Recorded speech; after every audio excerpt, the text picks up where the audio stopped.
Merhabalar sevgili arkadaşlar, herkes hoş geldi. Yeni bir haftaya başlarken yine karşınızdayım. Bu haftaki burç yorumlarından bahsedeceğiz. Evet, ben Emine Coşkun. Beni takip eden, seven, yorumlarıma değer veren, her hafta ilgiyle izleyen tüm dostlarıma çok teşekkür ediyorum. Kanalıma yeni abone olduysanız aramıza siz de hoş geldiniz efendim. Şimdi bu haftalık burç yorumlarına başlamadan önce genel haftanın yayınını bir 10 dakikalık yayınla yapıp dün yüklemiştim. Haftayı tek tek günlere göre oradan izleyebilirsiniz. Bu yayında sadece burç yorumlarından bahsedeceğiz. Ve sevgili dostlar, bu hafta yılın son ayına giriyoruz. Aralık ayına giriyoruz artık. Yılbaşı geliyor. Yeni bir seneye adım adım ilerliyoruz. Şimdi geçen ay bir kampanya yapmıştım. Astroloji severlere, haritasını merak eden ama bugüne kadar belki yorumlatma fırsatı bulamamış dostlar. Çok fazla ilgi gördük. Gerçekten hatta birçok kişiyi maalesef alamadım.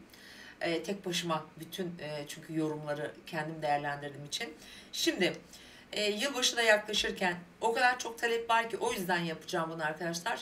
Yeni yıl yorumları, yani 2024 yorumlarını zaten sizlere yapacağım ama sizin haritanıza özel, sizin için birebir yeni yılda neler olacak, 2024 yılının geçiş süreçleri, önemli tarihlerini öğrenmek istiyorum ve belki buna yeteri kadar bütçe ayıramıyorum diyorsanız, sadece bu hafta içerisinde, yani 27 Kasım 3 Aralık haftası içerisinde ekranda görmüş olduğunuz telefon numarasına bir mesaj atarak her bütçeye hemen hemen uygun bir şekilde sizlere cevap vermeye çalışacağım. Herkesi mutlu etmeye çaba göstereceğim açıkçası. Doğum bilgilerinizi yazabilirsiniz. Doğum saati belli olmayan çok arkadaşımız var. O konuyla ilgili de bir ayrıntı getirmek istiyorum. Doğum saatiniz belli değil ama doğum gününüz eğer netse, biliyorsanız, kesinseniz yükselen burcunuzu tabii ki bulamayız. Bu mümkün değil. Fakat şöyle bir yanlış anlaşılma var. Genel tüm gezegen yerleşimlerinizi zaten yine de görebiliyoruz. Yani bu anlamda da nasıl etki aldığınızı görebiliyoruz. Ama şöyle bir şey var. Diyelim ki 1-2 saat bir zaman aralığı var. Biliyorsunuz işte 3 ile 5, 3 ile 6 arası doğmuşum gibi, mesela örnek gösteriyorum. Bunu değerlendirebiliyoruz. Yükselen derecenizi bulabiliyoruz. Tabi burada en önemli konu şu. Ay burcu değişmiş olabilir gün içerisinde. İşte balıktır, işte başka bir burca geçmiştir veya işte koça geçmiştir gibi. İşte ya da boğa ile koç arasındadır. Hani dakikalar burada önemli olduğu için bu tabi belirlenemeyebilir. Onun dışında güneşiniz ve tüm gezegen yerleşimleriniz ve birbirine yaptığı açıları doğum saatiniz olmasa da görebiliyoruz. Bunu da buradan açıklamak istedim. Lütfen, eğer ki bu kampanyadan yararlanmak isterseniz bana doğum bilgilerinizi, doğduğunuz yeri, doğum saatinizi yazarak, mesaj atarak siz de belki kendinize, belki sevdiğinize bir yeni yıl hediyesi olarak, belki çocuklarınıza değerlendirebilirsiniz sevgili dostlar. Evet, bunu da açıkladıktan sonra efendim, bakalım bu hafta bizi neler bekliyormuş. Hemen başlayalım mı? Koç ve yükselen burcu Koç olanlar, bu hafta sizi neler bekliyor?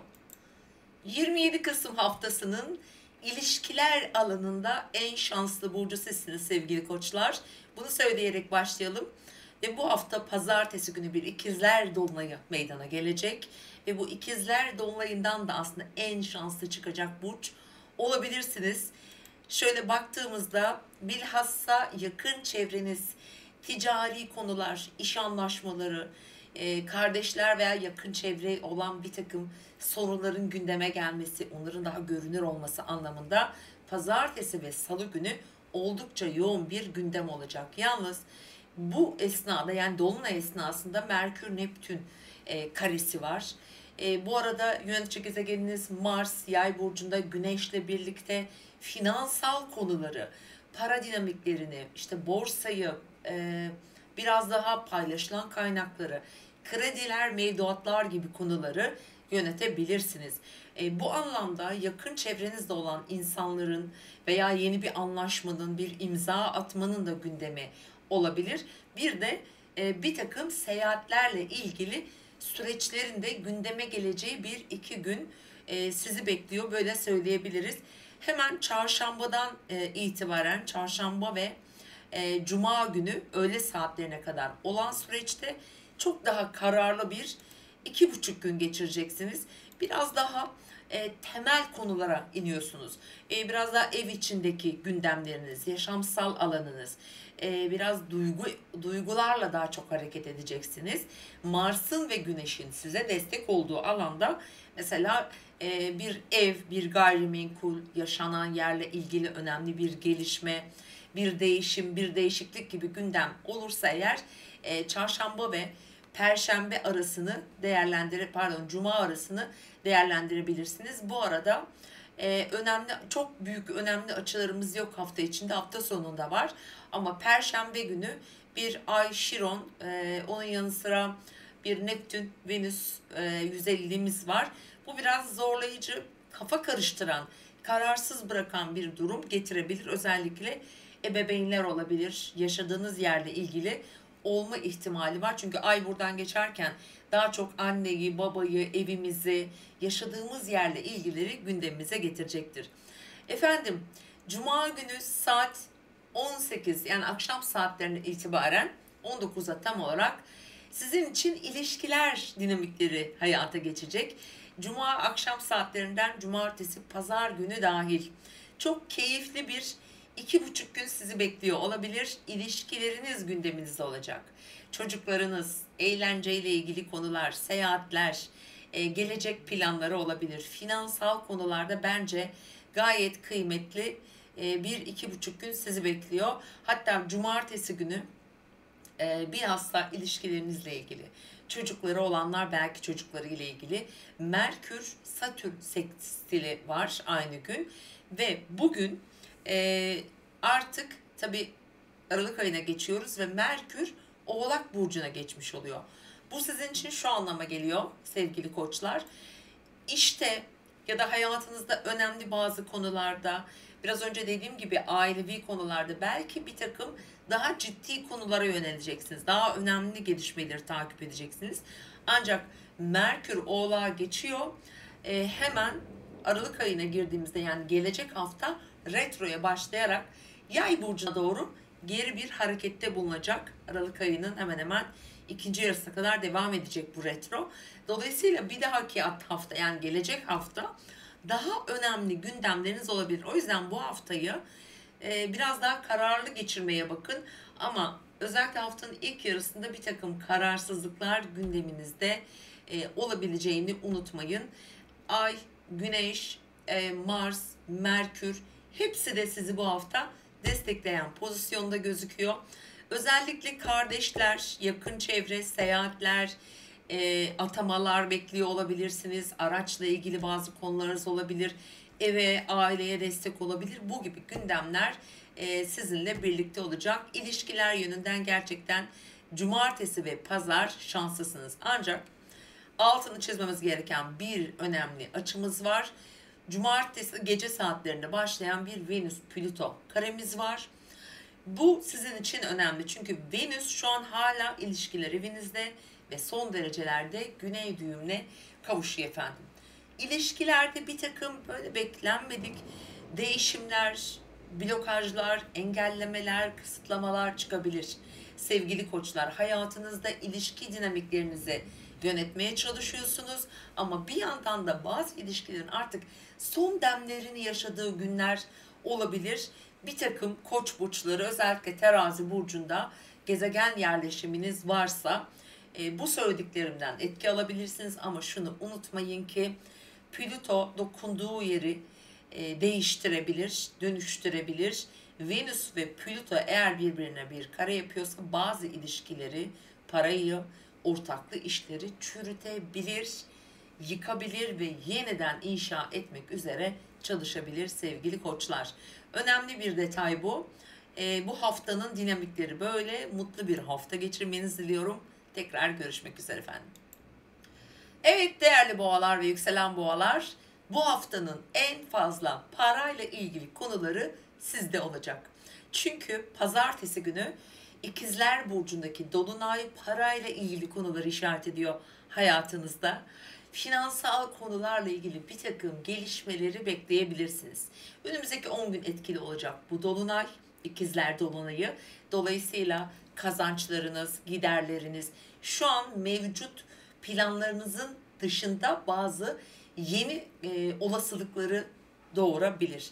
Kazançlarınızla ilgili yeni gelir kapıları açabilirsiniz veya planladığınız, aklınızda olan bir takım konuları hayata geçirebilir. Hem ticari anlamda hem özel hayatınızda belki de bir kredi, finans, yani bir krediler çok gündeminizde. Borcunuz varsa bunları kapatmanın ya da bunlarla ilgili geri dönüşleri nasıl sağlarımı aslında gündeminizde. Yalnız şurada dikkat edin. Satürn'den dik açı alan bir dolunay bu. Sosyal çevreniz, arkadaşlarınız zaten oralarda çok böyle iyi olmayabilir ilişkileriniz Satürn olması nedeniyle. Onlara dikkat edin lütfen. Diğer yandan Mars'la bir karşıtlığı olduğu için de lütfen ölçülü davranın, adımlarınıza dikkat edin. Özellikle para konuları, işte harcamalar, onların geri ödemeleri gibi durumlarda bir takım zorluklar getirebilir. Ama eğer siz kontrollü olursanız, işte çok sert etkiler haritanız almıyorsa da bu geçiş özellikle pazartesi, salı günü Ay İkizler Burcu'nda Dolunay'ın etkileri tabii daha da güçlü olacak. Bir takım yanılgılara da düşebilirsin. Çünkü Merkür Neptün karesi var ve bu direkt parayla ilgili konularınızı işaret ediyor. Aldığınıza, verdiğinize, banka hesaplarınıza, işte mesajlarınıza, maille, her şeyinize biraz daha dikkat etmenizi tavsiye ediyorum. Evet efendim, Dolunay'ın etkileri dediğim gibi 10 gün, yani evet, bu hafta sonuna kadar çok güçlü hissedeceğiz. Çarşamba ile Cuma arası önemli olacak çünkü çok güçlü bir iletişim trafiği içerisinde olacaksınız. Bakın bu 3 gün parayı yöneteceksiniz. İnanılmaz bir iletişim trafiği içinde olacaksınız. Sürekli konuşmalar, görüşmeler, telefonlar, mesajlar, bazı yollara gidip gelmeler, yakın çevrenizde olan ilişkileriniz, bunları yöneteceğiniz bir 3 gün olacak. Aynı zamanda bakın yine burası aslında ilişkilerden destek alan bir yer, bir alan. Daha çok yakın çevrenizle olan, belki böyle aileniz gibi gördüğünüz ya da ailenizden birileri olan kişilerin de bu 3 gün boyunca gündeminizde olacağını unutmayın. Bu arada hemen şöyle baktığımda evet, Cuma gününden itibaren ise sizin için çok keyifli bir enerji başlıyor. Çünkü biraz daha böyle kendinize döneceksiniz. İşte eviniz olabilir, sevdiğiniz insanlar olabilir, aile dinamikleri olabilir. Parayla ilgili konularda destek gelecek bir cuma, cumartesi, pazar gözüküyor size. Özellikle mesela yatırımlarınızın karşılığını alabilirsiniz. Bir gayrimenkul, bir ev hayali kurarsınız veya aile içindeki diğer kişilerin belki günlük hayatlarıyla ilgilenebilirsiniz. Bu arada yönetici gezegeniniz Venüs artık terazinin son derecelerinde ve güney düğümle birlikte, hatta bu hafta kavuşumda olacak kendisi. Biraz daha kontrollü olmak gerekebilir burada. Nerede? İlişkilerde, akraba ilişkilerinde biraz geçmişi ön plana taşıyabilir. Biraz nefret, biraz böyle geçmişte yaşanan bir takım haksızlıklara tepkili olabilirsiniz bu dönemde, ki boğalar için önemli bir süreç bu. Kaderseldir, her şey yaşanır, yaşanması gerekiyordur ve yaşanır ve ondan sonra biter gider. Siz ve biz önümüze bakmamız gerekiyor. Buralara çok takılmayın. Açıkçası onu söylemek istedim. Evet, genel olarak son açımızda çok önemli, bakın bu. Yönetici gezegeniniz Venüs bu hafta pazar günü ama cumartesi de etkili olmak üzere Plüto ile bir kare içerisinde olacak. Sevgili boğalar, eğer doğum haritanız etki alıyorsa tabii ki özellikle mesela Venüs Plüto karesi, işte sizin yönetici gezegeniniz olduğu için bu bir bitiş, bu bir duygu, bu bir alışkanlık, bu bir her şey olabilir. Bu bir ilişki de olabilir yalnız. Şimdi Plüto Venüs'e kare yapıyor. Nerede yapıyor? İşte mesela seyahatleri, yaptığınız meslekle ilgili bir durum olabilir. geçmişte arkanızda bıraktığınız bir takım ilişkiler olabilir. Bunlarla ilgili bir çözülme getirebilir. Biraz önce de dedim ya, vazgeçmek, artık bırakmak, artık unutmak, yeni bir vizyona, yeni bir ilişki olabilir, yeni bir meslek olabilir. Mesela evcil hayvanlarınızla ilgili de olabilir bunlar sevgili boğalar. Bir takım şeylerin artık bitmesi gerekiyordur. Yani çünkü Plüto ile Venüs kareleri bizim duygu olarak bağlı olduğumuz, sevdiğimiz, bazen parayla olabiliyor bu. Kazanç sağladığımız meslekler de olabiliyor. Buralarda bir gerginlik olabilir. Bu mesleki anlamda da olma ihtimali var. Hani bu gerginliği cumartesi günü de hissedebilirsiniz ama daha çok pazar günü saat 15 sıralarında çok daha güçlü hissedeceğiz. Genel olarak hafta dinamikleri arasında dediğim gibi paranız, yakın çevreniz, eviniz, evinizde bulduğunuz huzur ve konfor özellikle cumartesi günü çok da keyifli gözüküyor sevgili boğalar. Umarım güzel bir hafta geçirirsiniz siz de. Ve videomuzu beğenmeyi ve paylaşmayı da unutmayın diyorum. Hoşçakalın. Evet, ikizler ve yükselen burcu ikizler olan dostlar, bu haftanın en bomba haberleri sizde. Çünkü bu haftanın yıldızı sizsiniz. Pazartesi günü burcunuzda yaşanacak bir dolunay var 4 derecede. 5 derecede güneşiniz var. İkizler burcunun ilk 5 gününde doğdunuz. Ya da yükseleniniz orada, Venüs'ünüz, Mars'ınız hiç fark etmez. İşte sizin için çok önemli bir dolunay.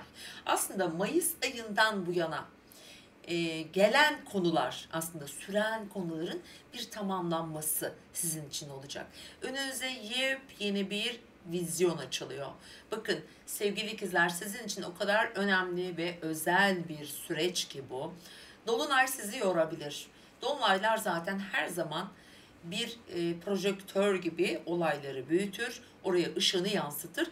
Bizim hayatımızda kafamızın karışık olduğu konularda bir netlik sağlar. Şimdi bu ilişkilerinizle ilgili olma ihtimali var. Kendinizle, hayatınızla ilgili kararlarınız, yapmak istedikleriniz, yapamadıklarınız, bir türlü karar veremediğiniz durumlar neyse bunları netleştiriyorsunuz artık. Bu dolunay çünkü böyle bir netlik getirecek. Ancak yine söylemem gerekiyor ki dolunay esnasında sert açılar da var. Özellikle ilişkiler eviniz çok yoğun şu anda. Orada Mars var, Güneş var, Merkür var ve Merkür oraya bir de retro yapacak. Birçok ikizler şöyle bir duygu ve durum içindeler. Diyelim bir ticaret yapan bir ikizlersiniz. İş hayatınız var. Ya da bir ev annesiniz, bir babasınız. Hiçbir böyle bir iş durumunuz yok.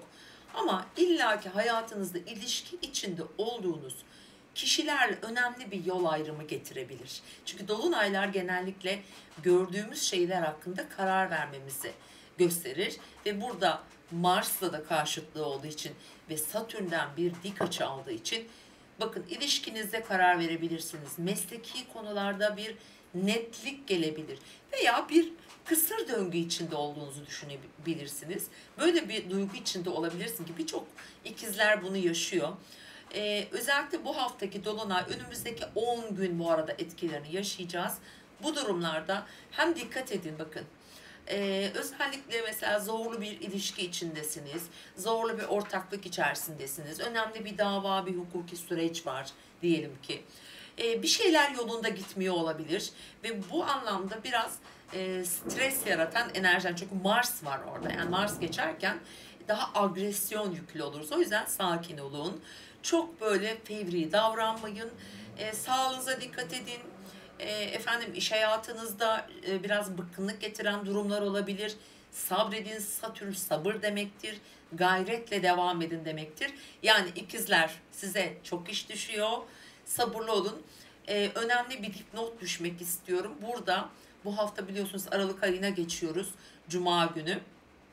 Ve gelecek 4 Aralık haftasında Merkür bu arada Cuma günü Oğlak Burcu'na geçecek ama retro yapmaya başlıyor ve retroda bu alana geri gelecek, yani Yay burcuna. Bu ne demek? İlişkilerinizle ilgili önemli bazı kararları yeniden gözden geçireceğiniz bir zaman dilimi olacak. Ben şimdiden söyleyeyim. Haberiniz olsun. Eğer böyle bir ciddi durum olursa o Merkür Retrosu'nu da bence bir değerlendirin. Kendi kendinize bir plan yapın derim. Evet efendim, size ayrıcalık tanıdık. Çok detay vermeye çalıştım.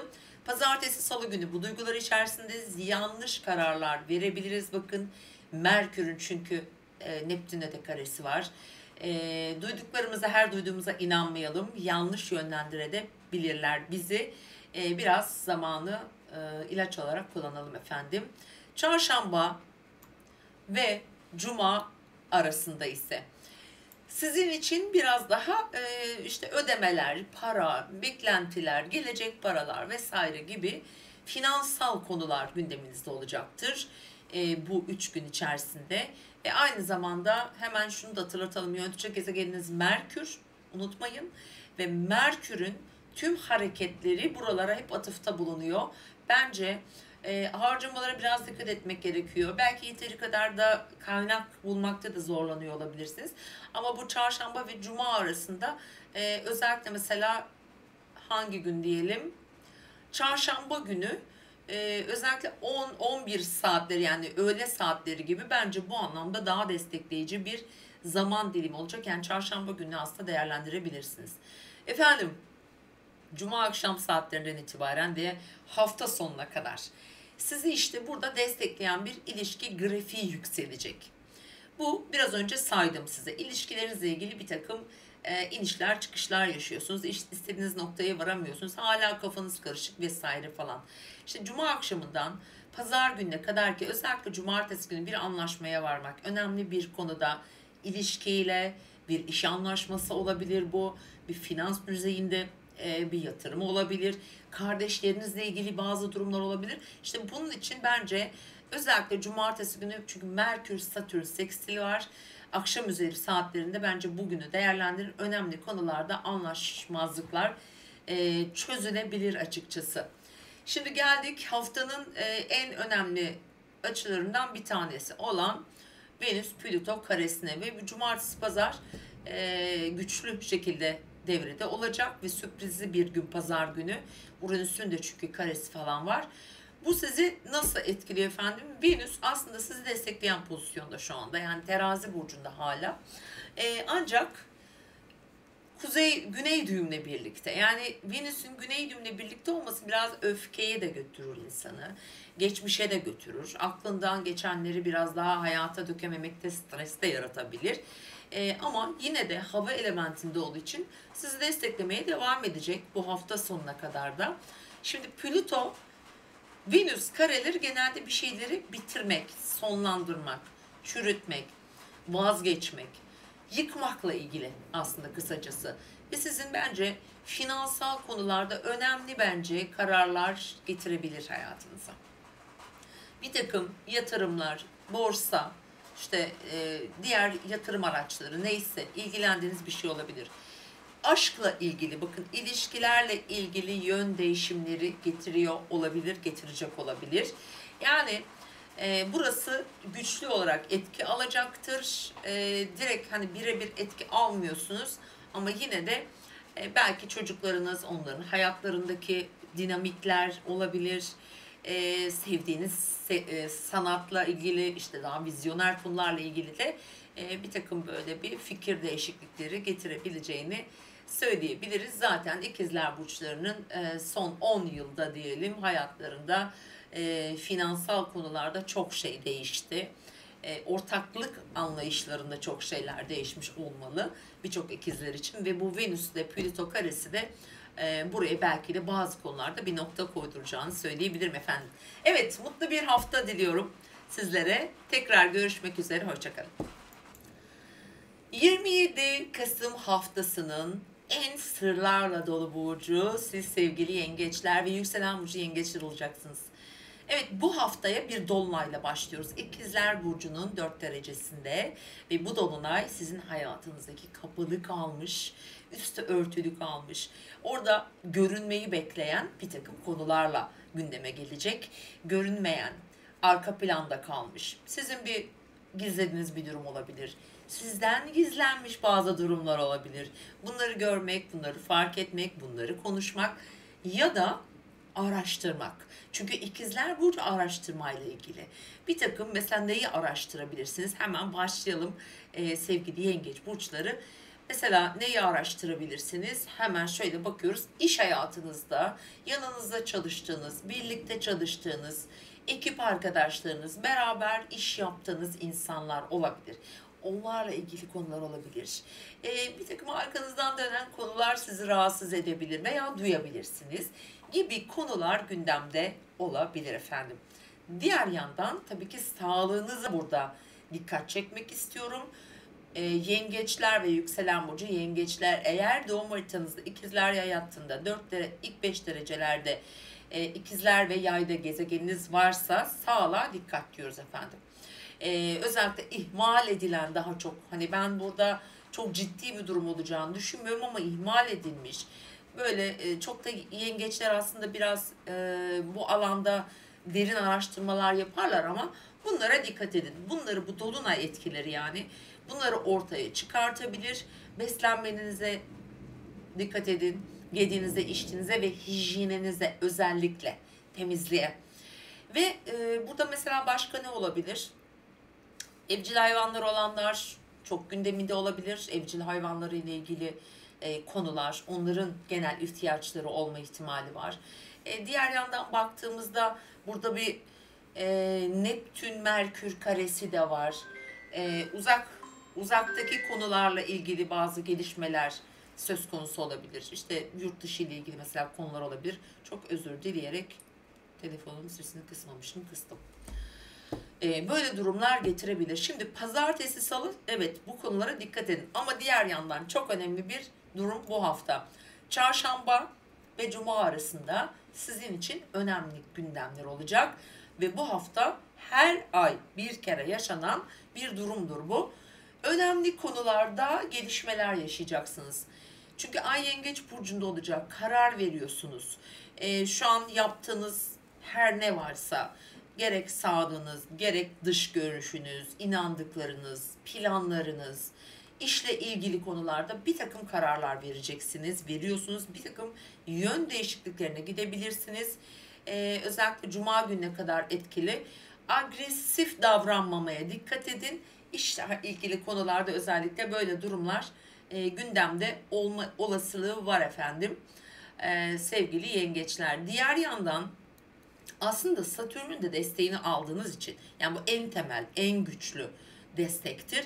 Her ne kadar genel itibariyle çok da aşırı bir zor zamandan geçmiyorsunuz ama Satürn'ün desteği var. Ne olursa olsun mutlaka arkanızda size destek olacak bir durum, bir konu, yeni bir iş, yeni bir gelecekle ilgili konu, mutlaka bir destek alacaksınız diyebilirim efendim. Evet, gelelim cuma akşamından itibaren pazar gününe kadar olan konu. İşte en güçlü etkiyi burada gösteriyor bu hafta gökyüzü size. Çünkü parayla ilgili bir takım gündemleriniz var. Zaten sevgili yengeçler, finansal konularda, parasal konularda şanslı bir dönemdesiniz aslında, öyle söyleyebiliriz. O yüzden de burada da tabii bir ateş elementi çok güçlü. İş alanında bence güzel bir gelişme, güzel bir yatırım, güzel bir geri dönüş. Finansal konularda, beklentilerde bir değişiklik söz konusu olabilir.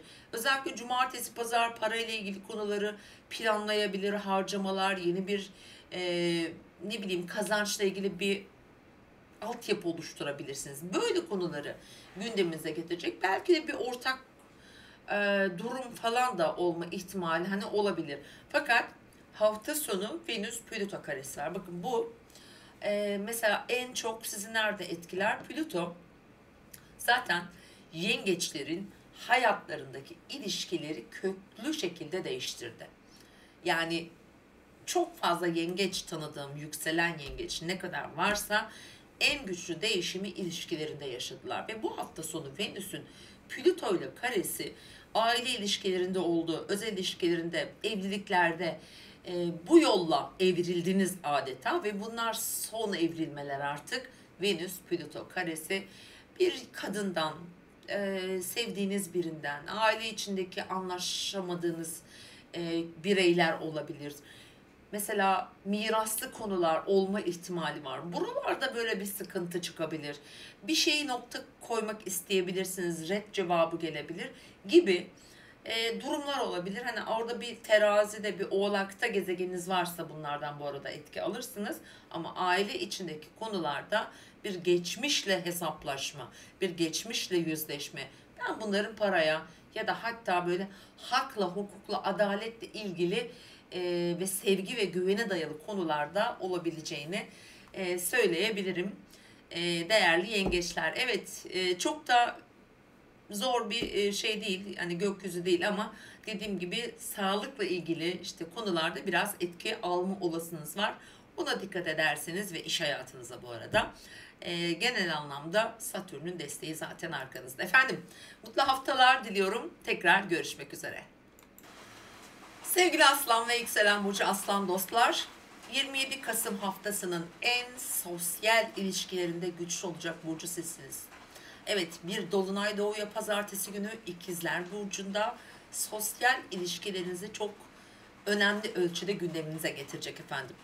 Eğer haritanız etki alıyorsa 5 derece ve yakınlarında İkizler burcunda bir yerleşiminiz ve Yay burcunda bir yerleşiminiz varsa hayatınızda arkadaş, eş, dost, topluluklar, ekip çalışmaları, grup beraberlikleri, bazı etkinlikler olabilir.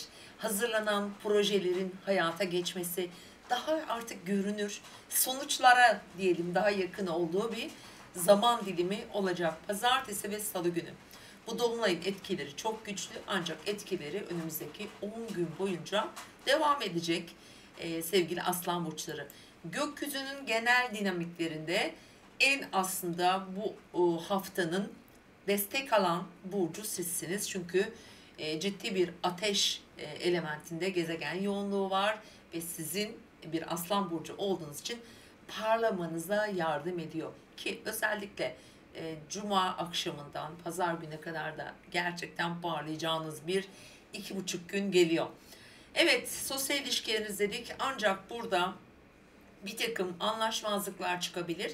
Çünkü bu dolunayın Mars'la bir karşıtlığı var. İşte Satürn'den bir zorlayıcı etki alıyor. Bu sizin için mesela diyelim bir ilişkiniz var veya yeni bir ilişki başladı. Ani bir kargaşa çıkabilir. Bazı anlaşmazlıklar çıkabilir. Yeni birileriyle tanıştırabilir sizi bu dolunay. Hayatınızda o ekip dedim ya bir gruplar, bir kalabalıklar böyle insan içinde çok parlayacağınız hatta göz önünde olacağınız bir süreç olacağı için işte dolunayın böyle getirileri, artıları size olacak. Çünkü dolunaydan da aslında olumlu etkiler aldığınızı söyleyebilirim. Hayatınıza girecek yeni konular, insanlar, projeler bakın. Belki de buradan yeni bir işbirliği çıkacak böyle bir süreç. Bence değerlendirin çünkü gökyüzü gerçekten aslan burçlarını Mars'tan, Güneş'ten, Merkür'den her şekilde destekliyor efendim. Evet, haftanın ikinci yarısına doğru şöyle geçtiğimizde çarşamba ve cuma arasında ise biraz daha kendinize zaman ayırdığınız bir 2,5 gün olacak. Biraz arka planda hissedebilir, öne çıkmak istemeyebilir. Zaman zaman böyle demoralize duygular içerisinde olabilirsiniz bu 2,5 gün. Biraz düşünmek, ileriye yönelik planlar yapmak, kendinizle baş başa kalmak da isteyebilirsiniz. Bir de belki biraz sağlıkla ilgili konuları daha çok gündeminize taşıyabilirsiniz, yazabilirsiniz. Efendim müzik dinlemek, efendim meditasyon yapmak, böyle hayatınıza biraz daha ruhunuza daha doğrusu iyi gelecek bir takım çalışmalar yapmak, dua, ibadet harikadır bu dönemde. Böyle bir 2,5 gün olacak. Şimdi cuma saat akşam 19'dan itibaren o kadar hareketleniyorsunuz ki sevgili aslanlar. Pazar gününe kadar ay sizin burcunuzda aslan burcunda olacak ve sizi parlatacak. Çünkü güneşten işte diğer yay burcundaki tüm gezegenlerden çok güzel etki alıyorsunuz. Bilhassa ilişkileriniz aslında bir şeyler yoluna girmek üzere gibi olabilir. Ama diyelim ki kendinizle ilgili bir gelişme bekliyorsunuz. İşte bu cumartesi, pazar çok olumlu olabilir. Güzel görüşmeler, konuşmalar, anlaşmalar yapılabilir ki özellikle cumartesi günü Merkür Satürn seksili var. Sonuç getirecek bir takım Fikir de olabilir bunlar. Sizin fikirleriniz, düşündükleriniz. Ama başkalarıyla, sosyal çevrenizle olan ilişkilerinizi paraya, kazanca, yatırıma, bankalarla, finansla ilgili konulara dönüştürebilecek bir takım gelişmeleri de getirebilir. Ama hayatta şu an durduğunuz yer, şu an hayatınızdaki memnun olduğunuz veya olmadığınız tüm konular sizin bu 2,5 gün gündeminizde olacak. Tam olarak pazar günü çok önemli bir açımız var. Venüs-Plüto karesi var. Bu kare direkt size etkilemiyor aslına bakarsanız ama Aslan burçlarının yakın çevreleriyle olan ilişkilerinde bir takım ufak da olsa krizler çıkarabilir. Orayı yönetmek durumunda olabilirsiniz. Bunlar daha çok kız kardeşiniz vardır, erkek kardeşiniz vardır, ablanız vardır, çok sevdiğiniz, onları yerine koyabileceğiniz insanlar vardır. Onlarla alakalı olabilir. Çalışma hayatında belki ön planda olan bir kadın figürle veya bir ilişki de olabilir. Buralarda bir değişim, bir fikir değişikliği, biraz incinmiş, kırılmış olabilirsiniz. Mesela bu kırgınlıkları da tamamıyla artık hayatınızdan çıkarmayı düşünebilirsiniz. Silebilirsiniz bazı şeyleri açıkçası. Hani böyle demek daha doğru olacaktır diyebilirim. Hani direkt sizi etkileyemiyor ama gökyüzünün özellikle aşkta, ilişkilerde, çocuklarla olan konularda önümüzdeki 10 gün, sizi de 15 gün hatta sizi desteklediğini sakın unutmayın. Aralık ayı burç yorumlarında bundan daha da çokça bahsedeceğiz ama aslanlar için güzel bir sürpriz geliyor efendim. Bu hafta değil. Yani 27 Kasım 3 Aralık haftası değil. 4 Aralık haftasından sonra daha güçlü, olumlu gelişmeler hayatınıza gelecektir. Aslanlar iyi. Aslanlar için çok stres yaratan bir durum aslında söz konusu değil. Hayatlarında biraz zorluklar yaşadılar tabii ki. İşte diğer Uranüs'ten Satürn şeydeyken, Kova'dayken olan süreçlerde. Ama şimdi artık yavaş yavaş aslanlar şöyle rahat bir nefes almaya başlıyor. Özellikle Aralık ayının ikinci haftasından sonra daha da belirgin şekilde bunları yaşayacaksınız efendim. Evet, mutlu, keyifli bir hafta diliyorum. İzlediğiniz için teşekkürler. Başak ve yükselen burcu Başak olan sevgili dostlar, 27 Kasım haftasındaki pazartesi günü yaşayacağımız ikizler dolunayından en önemli ve en güçlü etkiyi alan burç gruplarından biri sizsiniz. Evet, pazartesi günü 4 derece ikizler burcunda bir dolunayla başlayacağız bu yeni haftaya. Ve sizin güneşiniz, belki yükseleniniz veya MC noktanızda ikizlerde önemli bir gezegeniniz varsa ilk 5 derecelerde, işte Başak Burcu'nun ilk 5 gününde doğmuş da olabilirsiniz. Bu dolunay sizin hayatınızda önemli bir takım noktaları harekete geçirir. Bilhassa nerede olacak bunlar? Tabii ki yaşam alanınızın sac ayağını oluşturan konular. Nedir? İşte insanın işidir, kariyeridir, sağlığıdır, ebeveynleri, ailesidir, maddi manevi kendini güven içerisinde hissettiği alandır. Özellikle ilişkileridir, evliliği veya ortaklığıdır ve tüm bunların içerisinde kişinin kendini nerede, nereye koyduğunu, nasıl bir durum içinde olduğunu, ne yapması gerektiği gibi kafasını karıştıran durumlar getirebilir sevgili Başaklar. Evet, tam haritanızın tepe noktasındaki dolunay hayatınızda önemli bir takım kararlar aldırabilir. 10 gün etkili süresi 27 Kasım'da gerçekleşiyor. Önümüzdeki 10 günde güçlü şekilde etkilerini yaşayacaksınız. İşle ilgili çalışıyorsanız eğer, mesleki konularda bir süren bir anlaşmazlık ya da aklında bazı gelgitler olan bir başaksanız bir değişim, bir geçiş sağlanabilir aslında. Bu hani bir terfi de olabilir ama işe son verme, işten ayrılma gibi bir durum olabilir. Ya da bir başka bir yere geçmek. Mesela bir teklif almışsınızdır, hep onu düşünüyorsunuzdur. Ne yapsam diye diyelim ki. Bunu ailesiyle görüşüyor olabilir, işte eşiyle veya aile büyükleriyle veya arkadaşlarıyla. Böyle durumlar var ama burada bir mesela diyelim ki evli olan başaklar bir eşten onay alamayabilir, bir patron, bir müdür veya bir iş ortağıyla bir anlaşmazlık söz konusu olabilir. Bu baba figürü de olabilir bu arada. Aile içindeki, özellikle tabii Mars'tan karşıtlık yapan Satürn'den bir tek kare alan bir dolunay olduğu için hayatımızda yönümüzü değiştirecek bir takım akışlar, ya da şöyle diyelim, o akışa uymak durumunda kalabilirsiniz. Biraz zorlayıcı bir etkisi var açıkçası. Dikkat de edin. Yani ani önemli kararlar alırken tekrar tekrar düşünün. Düşünmenizin gerektirecek sebep ise bu dolunayın sizin yönetici gezegeniniz Merkür'le olan, Neptün'le olan bir karesi var. Şimdi Neptün'den kare alan bir dolunay burada yanılgı, kafa karışıklığı, kararsız kalma, hangi yöne gideceğini bilememe gibi durumlar getirecektir. Buna binaen diyeceğim, çok önemli kararlarınızı özellikle bu haftanın ilk 3 günü almamaya çalışın. En azından biraz daha ortalık sakinleşir, daha belirginleşir, aklınız biraz daha netleşir. O yüzden özellikle pazartesi, salı, ki pazartesi günü bu anlamda çok güçlü bir gün. Marsiyen de etkileri var. Dediğim gibi Neptün'ün de Merkür'le böyle bir zorlayıcı etkisi var. Ailenize, yaşadığınız yere, oradaki koşullara da etki yapabilir. Dikkatli de olun lütfen.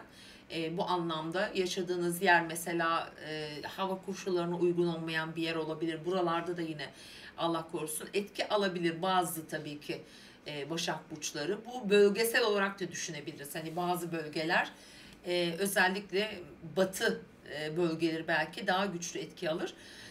Yani uyarmakta fayda var. Ama hayatınızda önemli bir gelişme bekleyebiliriz efendim.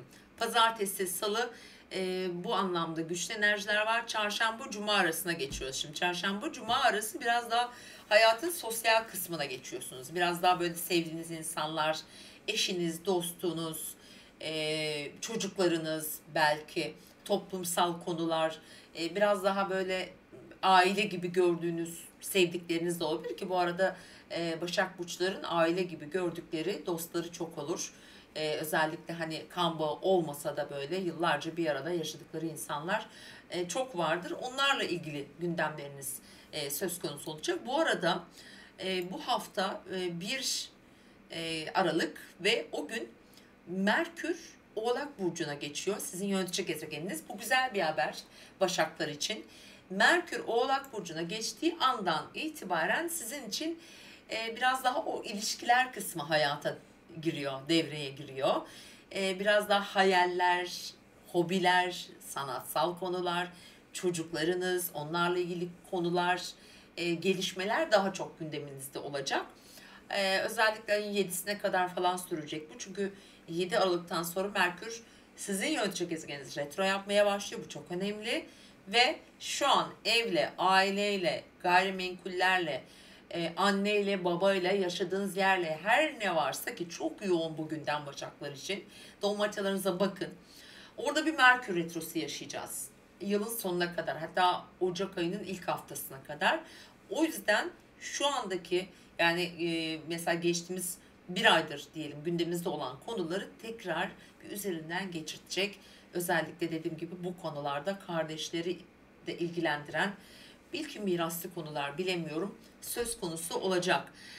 Evet, ve Cuma'dan Pazar gününe kadar, yani 1 Aralık'la 3 Aralık arasında Başak burçları biraz daha sakinleşiyor. Biraz alt perdeye geçiyorlar. Sakin, alttan, derinden.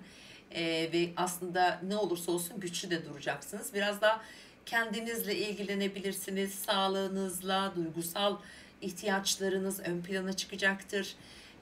İşinizi düşünebilirsiniz, oraları planlayabilirsiniz gibi etkiler var. Ve biraz daha böyle manipüle oluruz ya, bazen içe kapanırız. Ayın birkaç günü böyle hissederiz. Şimdi Başaklar için bu hafta sonu öyle bir hafta sonu olabilir. Biraz gelecekle ilgili konulara kendini verecek, ama gelecek hafta, yani 4 Aralık haftası hiç de öyle olmayacak. Şimdiden söyleyeyim. Ve bu haftanın en önemli Venüs-Plüto karesi de Pazar günü gerçekleşiyor. Şimdi bu kare zaten Başakların, yani Plüto etkileri diyeyim, hayatlarında tabii doğum haritaları nasıl etki aldı bilmiyoruz ama genel olarak olumlu yönde diyebiliriz. İniş çıkışlarla da olsa ilişki yaşama biçimlerini, sevme şekillerini diyelim. Birçok Başak için diyorum. Her haritada aynı değildir bu. Değişime uğrattı. Mesela çok uzun süren ilişkileri bitirdi mesela. İşte daha önce hoşlandığı bir ilişki modelinden başka bir modele geçtiler. Veya bazıları hiç ilişki yaşamamayı tercih etti bu süreçte. Çünkü Plüton'un böyle etkilerini yaşadınız ve çocuklarıyla zevkleri de değişti, hobileri de değişti Başakların bu arada.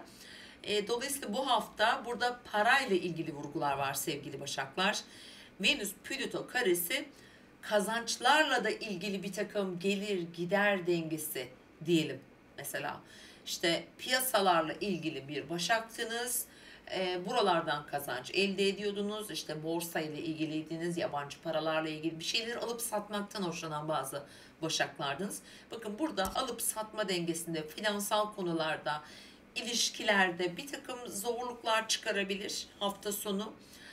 Daha çok dediğim gibi finansal konular üzerine yapılı ilişkileri de işaret ediyor.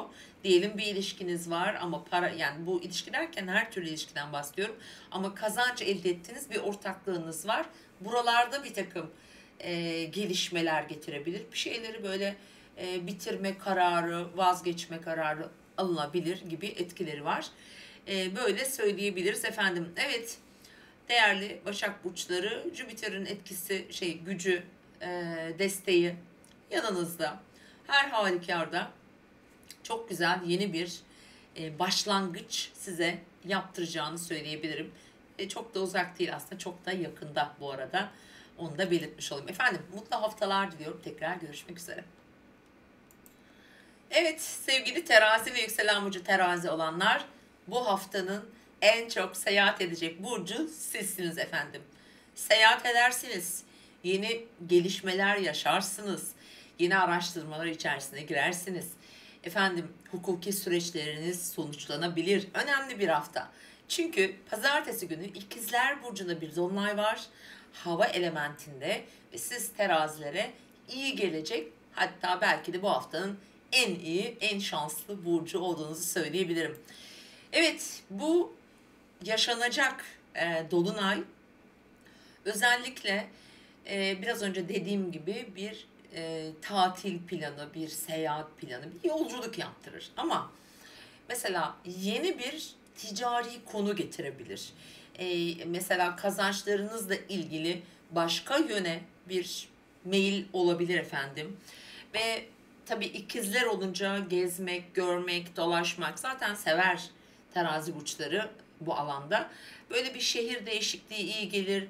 Bir araştıralım bakalım. İleride şurada mı yaşarız, burada mı yaşarız gibi düşünceler de getirme olasılığı çok yüksek. Fakat dikkat edilmesi gereken konu şu, tabii ki Mars'la bir karşıtlığı olduğu için trafikte efendim, araçlarla ilgili konularda biraz dikkat etmek gerekiyor. En önemlisi de eğer bir şeyler alıp satan bir teraziyseniz, mesela bir ticaretle uğraşıyor olabilirsiniz. Burada finansal konulara, işte paranıza, pulunuza, mesajlarınıza falan, oralarda bazı yanılgılar, hatalar, yanlışlıklar, yanlış anlama veya anlaşılmalar söz konusu olabilir. Onlara lütfen dikkat edin ki bilhassa pazartesi, salı bu söylediğim etkiler çok güçlü. Çünkü 27'sinde pazartesi günü dolunay ve o esnada Merkür'ün Neptün'le bir karesi var. Ve şu an hani Merkür'de yakın çevrenizle ilgili konuları, kardeşlerinizi, belki de işte arkadaşlarınız da olabilir, işle ilgili konuları da olabilir. Buralarda bir takım yanlış anlaşılmaları devreye sokabilir. Hatta yanılabilirsiniz. Mesela hırsızlıklar falan bu dönemde de çok olabilir Merkür Neptün karelerinde. Biraz dikkat etmenizi tavsiye ederim açıkçası. Şimdi diğer yandan pazartesi, salı günü böyle etkiler var. Çarşamba ve cuma arasında ise şimdi sizin zaten finansal konularda böyle bir süreç geçirdi teraziler. İşte Venüs de burcunuzda efendim. Böyle biraz daha işle, mesleki konularda hayatınızda önemli bir takım kararlar alıp harekete geçebilirsiniz. Bir takım böyle konuşmalar, anlaşmalar sağlanabilir. Şu anda yaptığınız işle veya bulunduğunuz pozisyonda bir ön planda olabilirsiniz, ortaya çıkabilirsiniz. Fikir ve düşüncelerinizi başkaları için çok önemli olabilir. Böyle bir 2,5 gün söz konusu olacak ve hafta sonuna doğru, yani cuma akşamı ve pazar günü arasında o kadar sosyal bir hafta sonu sizi bekliyor ki çok sosyal olacaksınız. Arkadaşlar, eş, dost, toplantı, davet, planlar, programlar, belki yeni yıl planları olabilir. Böyle bir dinamik içerisinde olacaksınız ve şunu söylemek istiyorum. Şu anda tüm odağınız aslında sizin yakın çevrenizdeki insanlar, belki aile içindeki kardeşleriniz vesaire. Belki bir konu üzerinde çalışıyorsunuz, bir planlarınız var. Beklediğiniz, efendim, bir gitmek istediğiniz bir yer olabilir, bir araçla ilgili, bir parayla ilgili bir denkleştirme söz konusu olabilir. Hani böyle durumlar var. Özellikle hafta sonu buralara da destek veren bir gökyüzü olacağı için mesela bir arkadaş, eş, dost desteği, onlarla güzel, keyifli zaman geçirmek için güzel bir alternatif olabilir. Bilhassa cumartesi günü güzel etkiler var. Merkür'ün Satürn'e güzel bir seksili var efendim. İşle ilgili konularda size destek olacaktır. Satürn çünkü iş hayatınızla ilgili alana çok önemli etkiler yapıyor. Bir takım böyle nahoş durumlar getirse de ama zaman zaman da böyle bir gayret gösterebilirsiniz açıkçası. Gelelim haftanın en önemli açısına. Pazar günü Venüs Plüto karesi var ama tabii bunun etkileri işte ayın ikisinden, yani Aralık ayının ikisinden dördüne, evet, dördüne kadar etkili ama en güçlü tabii pazar günü. Şimdi Venüs de burcunuzda olduğu için zaten yönetici gezegeniniz. Bu arada bu anlamda tabii hala şanslısınız. Plüto ile karesi. Şu andaki duygu durumunuz, işte aynaya baktığınızda kendiniz ya da düşündüğünüzde, gözlerinizi kapattığınızda hissettiğiniz duygular, sevdiğiniz insanlar, bunlar eşiniz de olabilir. Çok sevdiğiniz ve duygusal bağ kurduğunuz bazı kadın figürler olabilir. Onlar aile içindeki dinamikler olabilir. Onlarla böyle aranızda değil de sanki duygusal anlamda böyle bir öfke, böyle bir kontrol dışı gelen düşüncelerle acaba ne yapsam gibi kararsızlıklar yaşıyor olabilir. Bir takım bağlarınızı koparsam mı acaba diye düşünüyor olabilirsiniz. Böyle durumlarla yüzleşebilirsiniz. Bunlar ama geçmişle bağlantısı olan durumlar. Yani köklerinizle de ilgili olabilir. Hani aile içindeki durumları da ortaya koyacak bazı kararlar olma ihtimali var. Yani etki alıyorsunuz. Evle, yerleşim yeriyle bağlantılı durumları, ilişkilerinizle ilgili durumları aslında açıkçası önemli şekilde etki alabilir. Kendinize çok böyle kapana kısılmış, sıkışmışlık içinde hissediyor olabilirsiniz. Mesela bulunduğunuz durum içinde. Mesela bir iş yapıyorsunuzdur. Daha geniş, daha vizyoner bir durum için adım atmak istiyorsunuzdur ama bir türlü imkanlar ona izin vermiyordur gibi düşünün. Böyle bir şeyi kırmak, bir zincirleri kırmak gibi bir durum söz konusu olabilir ama Plüto dokunduğu yeri değiştirir. Eğer diyelim ki Venüs'ünüz, Güneşiniz, işte yükselen burcunuz yakın derecelerde, bu arada 28 derecelerdeyse eğer etki alırsınız. Burada ciddi bir kopuş getirebilir açıkçası. Bir dönüşüm getirir, daha doğrusu kopuş derken köklü bir dönüşüme gidebilirsiniz açıkçası. Önemli etkiler alıyor bu hafta haritanız. Ama özellikle hani daha güçlü etkileri daha çok sonbaharda özellikle teraziler alacağını söyleyebilirim. Yakın çevreniz, kardeşleriniz, onlarla bağlarınız, dediğim gibi seyahatler, eğitim, atama, öğretmen, bu eğitimle ilgili işte avukatlar gibi konularda, hani bu alanda meslek sahibi olan arkadaşlar sizin için çok önemli bir hafta olacak ve ay olacak aslında. Aralık ayı içinde bunu söyleyebilirim. Önemli iş fırsatları da getirecek gibi gözüküyor açıkçası. Evet değerli teraziler, Venüs'ün burcunuzda olduğunu unutmayın. Son günlerinde artık, ama orada bir kuzey düğüm var. Orada bir karamsarlık içerisinde olabilirsiniz. Duygularınızdan emin olabilirsiniz gibi durumlar, hisler içinde olma ihtimaliniz var efendim. Ve şunu da hatırlatalım. 1 Aralık Cuma günü Merkür Oğlak Burcu'na geçiyor. İşin rengi nerede değişiyor? 1 Aralık'tan itibaren değişiyor. Çünkü biraz önce bahsettiğim Plüto, Venüs karesinin olasılıklarını güçlendirecek bir süreci işte o başlatacak diyebilirim. Evet, mutlu bir hafta diliyorum. Tekrar görüşmek üzere efendim. Akrep ve yükselen burcu akrep olan dostlar, 27 Kasım haftasında pazartesi günü İkizler Burcu'nda bir dolunay yaşayacağız. Ve dolunayın etkileri önümüzdeki 10 gün devam edecek. Ve sizin paranızla ilgili konuları gündeminize getirecek.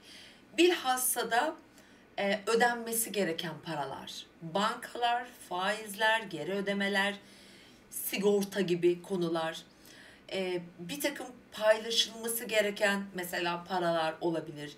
Bunlar eşten olur, bir ortaklı işten olur ya da önceden yapılmış bir yatırımın gündeme gelmesi gibi de durumlar olabilir. Diyelim bir yatırım yaptınız, öldü orada yıllardır bekliyor, o tekrar gündeme gelir gibi durumlar. Yani pazartesi ve salı günü parayla ilgili gündemleriniz olacak. Bu en basit anlamda yüklü bir fatura, daha önceden ödemesi unutulmuş bir belki vergi, sigorta vesaire, belki de bir emeklilik başvurusu yapacaksınız efendim. Bunun gibi durumlar sizin için çok önemli olacak önümüzdeki 10 gün boyunca. Şimdi burada dikkat edilmesi gerekiyor. Para deyince tüm sağlık ve para hayatımızın başrolünde tabii ki. Çünkü bu dolunayın etkileri finansal alanınıza çok güçlü etki yaptığı için Satürn'den de zorlayıcı etki alıyor. Tabii finansal yatırımlar, paralar dedik. Eğer burada yeni bir hiçbir durum yok, öncesinde yeni bir durum olacak diyelim ki. Şimdi buna dikkat edin. Bakın burada bir yanılma, hataya düşme payı var.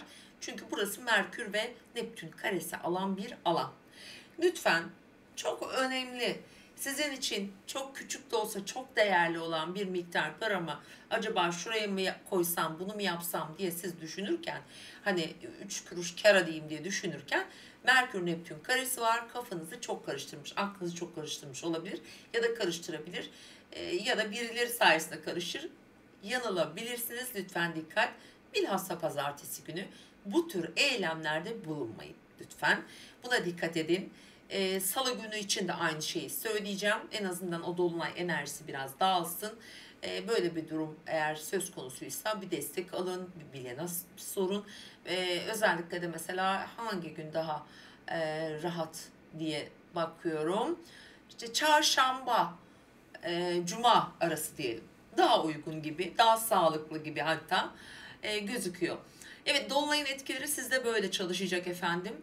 Bir takım zorlu durumlar da getirebilir, paraya sıkıştırabilir, yeni bir kaynak gerekebilir gibi durumlar söz konusu olacak. Şimdi yönetici gezegeniniz Mars. O da bu alanda. O çok önemli. Böyle her an böyle bir atağa geçmek üzere bir hazırda bekliyor olabilirsiniz. Tabii şunu da söylemem lazım. Özellikle akrep burçlarının, işte yükselen akreplerin para enerjilerinde ani değişimler zaten genelde çok olur. İniş çıkışlar olur, durumlar aniden değişir falan. Her zaman aslında buna sizin çok dikkat etmeniz lazım ama özellikle bu dolunay buraya vurgu yaptığı için bunu altını çizerek belirtmek istiyorum. Efendim, hemen baktığımızda çarşamba ve cuma arasında gökyüzü size çalışıyor. Çünkü daha sağlıklı karar verebilmek, destek almak, yatırımlar olabilir, seyahatler, uzun vadeli planlar, eğitimle ilgili akademik konularla, mahkemelerle ilgili konular gündeminizde olacak. Ne zaman? Çarşamba ve cuma günleri arasında. İşte seyahat için bir başvuru, bir vize, bir bunun gibi konular. Ticaret, yurt dışı ile ilgili ithalat, ihracat gibi konular varsa, anlaşmalar varsa, işte bir fuara gidersin, böyle bir durumun olur. Yeni bir vizyon katmak istersin, kendine bir farklı bir çalışma yapmak istersin. Oldukça verimli. Bu haftanın ilk 3 günü bu anlamda size en destek olan zaman dilimi. Şimdi gelelim hafta sonuna. Akrepler için çok önemli bir hafta sonu. Cuma akşam saat 8'den sonra başlayan bir enerji pazar gününe kadar sürecek. Şimdi haritanızın tepe noktası çok güçlü etki alıyor. Aynı zamanda dedim ya, para enerjisi çok yoğun bu hafta akreplerde. Özellikle dolunayın vurguladığı alanlarda. Şimdi hafta sonu da bu konularla ilgili böyle bir gelişme söz konusu olabilir. Çalışanlar için işle ilgili özellikle cuma akşam saatlerinde bir konuşma geçebilir. Bir gelişme yaşanabilir. Yeni bir fikir ortaya çıkabilir. Eğer böyle bir durumunuz varsa cumartesi gününü kullanın. Özellikle saat 17 sıralarında Merkür Satürn sekstili var.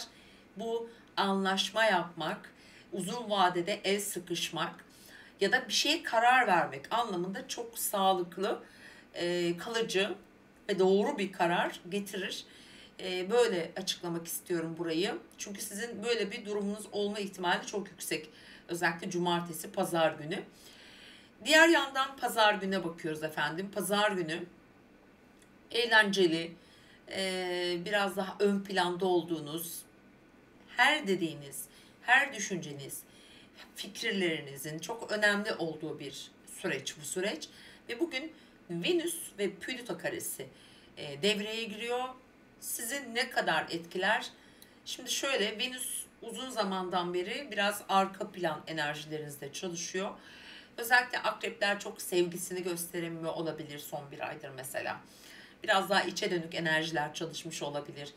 Platonik aşklar burada ön planda olmuş olabilir akrepler için. Hani ya da böyle platonik bir sevgi, geçmişte olan sevgi ilişkileri. Hatta burada mesela bazı rüyalar, bazı duygular, reenkarnasyonla ilgili konular, çok enteresan şeyler yaşamış olabilirsiniz sevgili akrepler. Bu anlamda da zaten güçlüsünüz. Şimdi bu hafta burada kuzey düğüm, güney düğümle de Venüs kavuşuyor. Ve burada da bir Plüto karesi var. Bu şu anlama gelebilir mesela.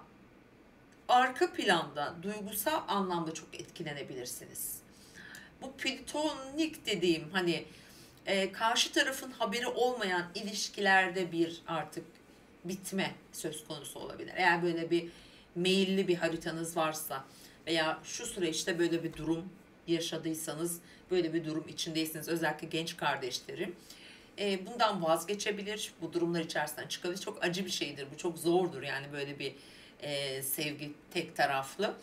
Belki bazıları mutlu olabiliyor hani, ama hani genel olarak sevgi iki kişiyle, üç kişiyle, çok insanlarla paylaşılır. Hani tek başına yaşamak belki çok keyif vermiyor olabilir. İşte bu durumlardan çıkma için bu Venüs Plüto karesi açıkçası destekleyici olabilir. Böyle söyleyebilirim. Evet efendim, hafta boyunca akrep burçlarının çok güçlü enerjiler aldığını görüyoruz. Çok hızlı hareket edebilirsiniz. Ani kararlar verebilirsiniz. Uzak hedeflerinize doğru şöyle koşarak gitme gündeminde olma ihtimaliniz var. Ama parasal konularda bunlara birazcık daha lütfen dikkat edin.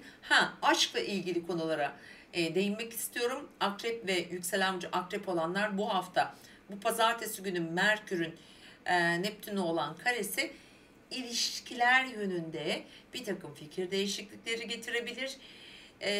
Finansal konularda bir takım zorlu durumlar yaratabilir. Yanılgı gibi yani. Doğru hesap edemeyebilirsiniz. Akışın tam tersine bir şeyler gelişebilir. Buna da dikkat etmenizi tavsiye ederim efendim. İlişkiler konusunda da yanlış anlaşılmalar ya da belki de söyleyip unutulmuş şeyler devrede olabilir. O yüzden bunlara dikkat etmek gerekiyor. Hoşçakalın. Görüşmek üzere.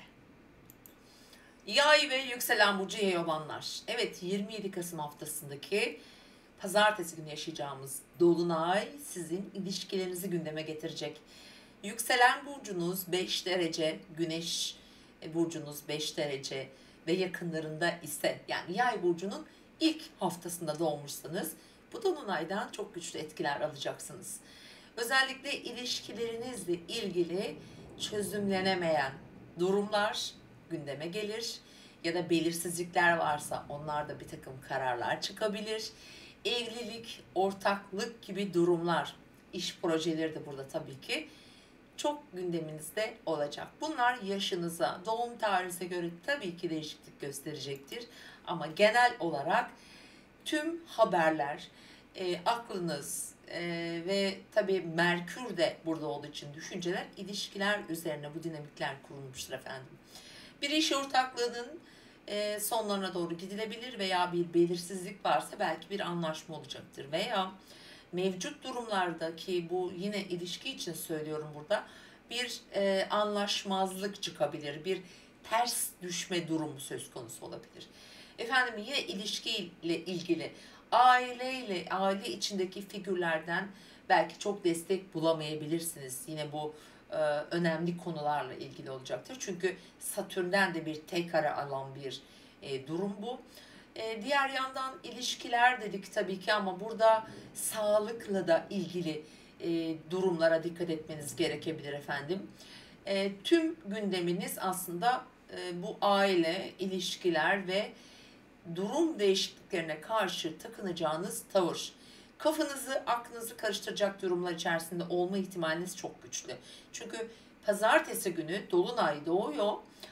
Aynı sırada bu arada tam olarak saatini söyleyeyim. 12.16'da İkizler Burcu'ndaki Dolunay meydana geliyor. Aklınızı karıştıran durumlar söz konusu olabilir. Ve aynı gün öğleden sonra Merkür'ün Neptün'le bir karesi var. Şimdi Merkür-Neptün kareleri bizim doğru karar alma yeteneğimizi biraz aşağıya çekebilir. Böyle bir belirsizlik getirir, bir kararsızlık getirir. İnsanın aklı gerçekten çok çalışır. Aslında karışır. Böyle bir durağanlık da getirebilir size. Önemli konularda karar almak gibi bir şey olursa gündeminizde lütfen özellikle pazartesi salı gününü tercih etmemenizi tavsiye ediyorum. Çünkü Dolunay'ın etkileri önümüzdeki 10 gün boyunca sürecektir. Dönem dönem burada çalışacak çünkü Dolunay'ın etkileri aktifleşecek. Sizin için yani çok önemli bir ilişki dinamiği olabilir. Ha şu da var, bir evlilik teklifi de alabilirsiniz. Evlenmeye de karar verebilirsiniz. Böyle bir durum da söz konusu olma ihtimali var. Dediğim gibi yaşa, duruma göre bunlar değişiklik gösterecek. Mesela bazı yayların belki bir sağlık durumu söz konusu olacak. Sağlıkla ilgili gelişmeler olacak. Bazı yayların bir ortak bir parayı ya da bir malı, bir banka hesabını paylaşma gibi gündemleri olacaktır. Bunlar değişiklik gösterecek. Şimdi efendim pazartesi salı böyle güçlü bir etki var.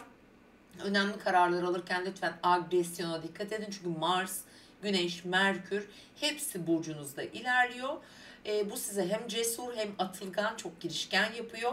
Her şeye hazırlıklı hale gelmiştir ama aynı zamanda bu cesarette böyle aşırı risk alma, özgüveni çok yükseltme gibi durumlar da getireceği için lütfen burada risk alırken dikkat edin.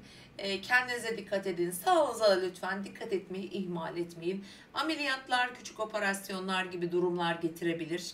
Böyle gündemlerinizde olma olasılığı var efendim. Şimdi hemen çarşamba günden itibaren cuma gününe kadar olan süreçte cuma günü artık zaten 1 Aralık yılın son ayına geçeceğiz. Ve sizin gündeminizdeki konular daha çok o biraz önce de bahsettiğim gibi finansal konular olacak. İşte bankaya gidersin, resmi bir kurumla işin olur, bir vergi dairesiyle işin olur, bir borçla ilgili bir durum olabilir, faturalar olabilir gibi durumlar çarşamba ve cuma arasında sizin gündeminizde. Yani biraz para hesapları var sevgili yaylar. Ve bunun dışında da cuma günü artık Aralık ayına giriyoruz ve cuma günü Merkür artık Oğlak Burcu'na geçiyor. Sizin burcunuzdan ayrılıyor. Bu şu demek oluyor. Sizin artık düşünce gezegenimiz Merkür finansal alanlarınızda gezmeye başlayacak. Aslında bir de retromuz olacak. Bu da sizi çok ilgilendirir. O yüzden şimdiden söylemek istiyorum. 7 Aralık itibariyle hemen Oğlak Burcu'ndaki Merkür retroya başlıyor ve sizin burcunuza geri dönecek. Yani Yay burcunda bir Merkür retrosu yaşayacağız. Aralık ayı sonuna kadar, Ocak ayının ilk haftasına kadar. Bu sizin için çok çok çok önemli. Özellikle Yay burçları çok önemli gündemleriniz var.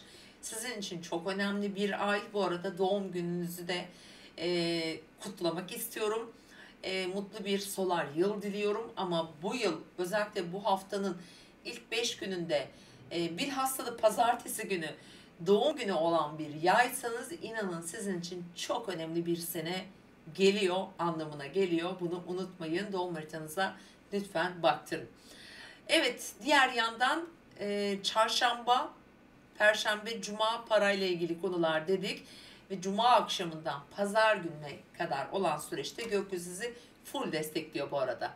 Bakın bu hafta evlilikle ilgili bir karar alan bir yaysanız, nişan yaptınız, yüzük takabilirsiniz. Başka bir konuda iş anlaşması sağlanabilir mesela. Ya da belki çok sağlıklı gitmeyen ilişkilerde acabalarda olabilirsiniz. O yüzden lütfen çok önemli kararları dikkatli verin. Yanlış anlaşılma, yanlış karar verme gibi durumlar olabilir. Aile içindeki büyüklerin fikrine bence önem ve özen gösterin. Burada bir tüyo vermek istiyorum size. Evet, hafta sonuna geri dönüyorum. Cuma akşamı, cumartesi, pazar. Efendim bir seyahat, küçük bir hafta sonu seyahati sizi bekliyor gibi duruyor. Böyle durumlar olacaktır. Biraz uzak hedeflerinizle yöneliyorsunuz. Biraz araştırma, biraz gezme, biraz farklı ihtiyaçlara yönelme gibi durumlar olabilir. Kendinizi geliştirmek için bir kursa kayıt olmak gibi durumlar olabilir mesela. Yeni bir eğitim süreci başlatabilirsiniz. Çünkü hani iş anlamında kendinizi geliştirmek isteyebilirsiniz. Hafta sonu güzel, keyifli, bir takım anlaşmalar da getirebilecek bir hafta sonu. Özellikle cumartesi günü bu anlamda çok olumlu. Saat 17 sıralarında Satürn-Merkür sekstili var. Dolayısıyla da bence size destek olacak finansal konularda anne, aile içindeki kişilerin önemli desteğini alabilirsiniz. Geldik pazara. Haftanın son gününde efendim Venüs-Plüto karesi var. Bu hepimizi ilgilendiriyor. Genellikle ilişkilerde bir takım çatırdamalar getirir kendisi. Plüto ve Venüs arasındaki durumlar. Şimdi Venüs şu anda sizin sosyal ilişkilerinizle ilgili bir alandan geçiyor. Yalnız bu mesela terazi Venüs çok güçlü. Evet, çok güçlü. Sosyal çevreniz, arkadaşlarınız, sevdiğiniz insanlar vesaire oraları çok güçlü göstermeye de devam ediyor ama orada bir takım böyle ayrılıklar da getirebilir. Yani sevdiğiniz insanlardan uzak kalabilirsiniz. Bunu isteyerek yapabilirsiniz. Efendim mesela orada bir gezegeniniz varsa terazi burcunda bundan etki alabilirsiniz. Sosyal platformlarla olan bağlarınız, arkadaşlarınızla olan ilişkileriniz özellikle gündeme gelebilir.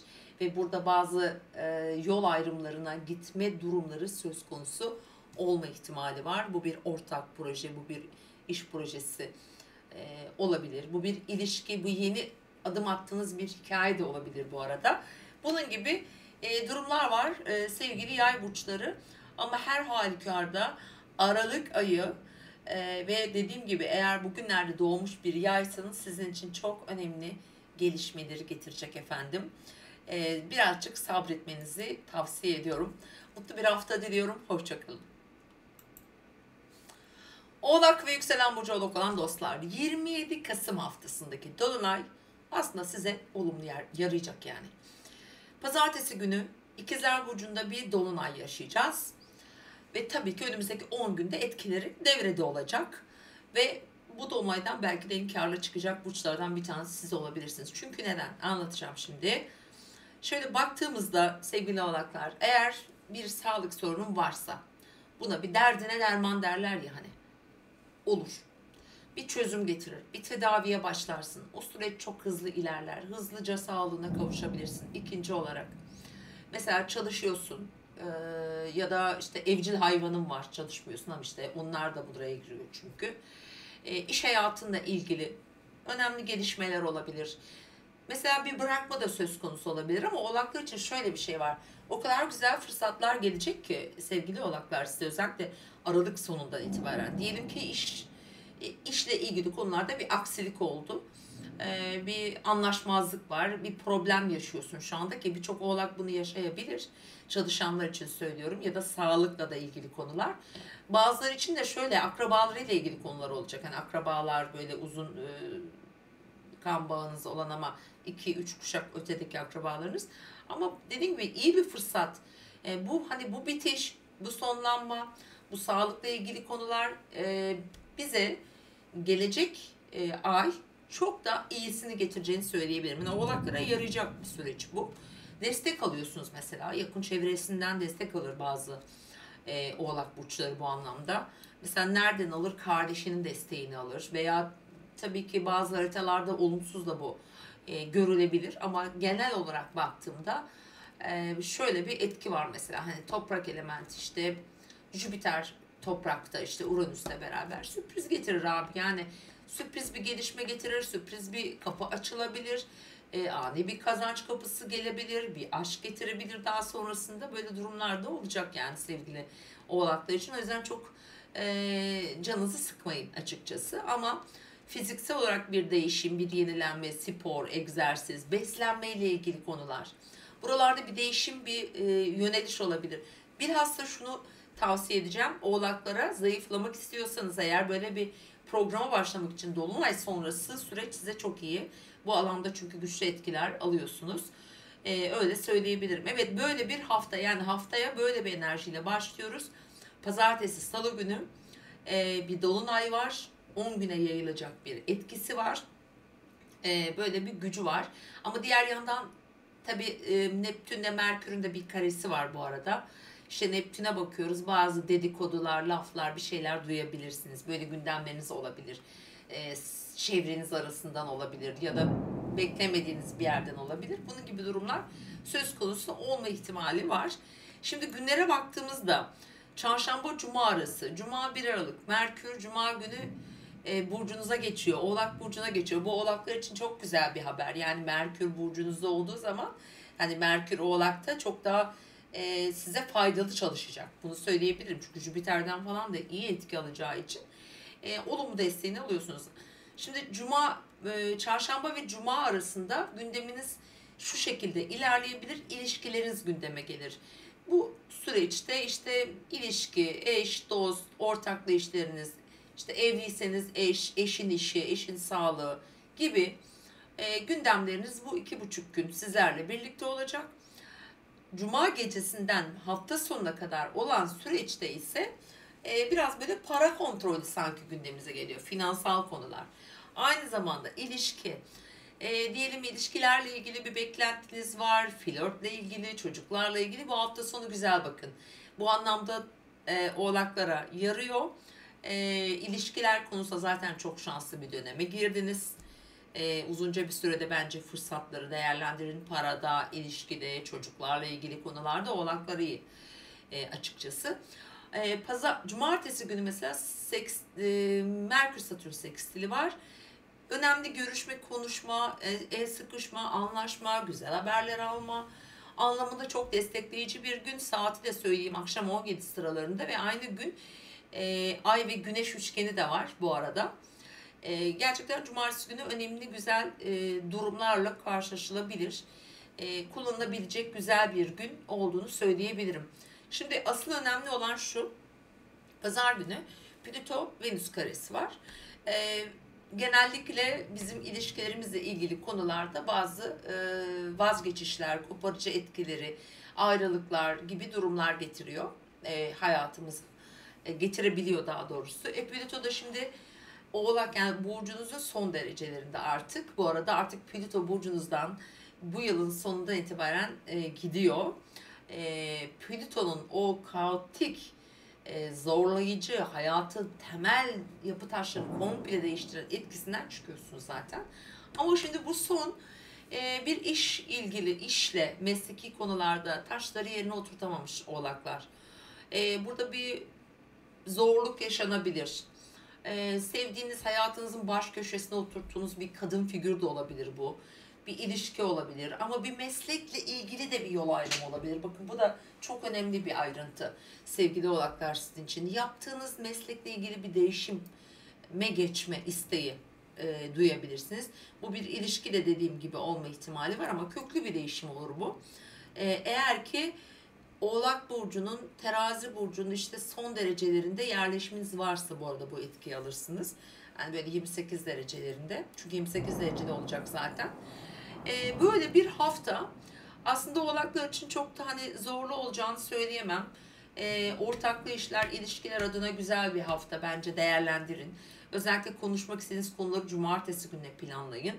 Böyle söyleyebiliriz. Cumartesi pazar zaten Sizin için parasal konuları konuşmak, finansla ilgili ödemeler, beklediğiniz paralar, ortaklı veya aileden beklenen para olabilir. Bir şeyleri paylaşmak adına işte birileriyle konuşuyorsunuzdur ya da düşünüyorsunuzdur.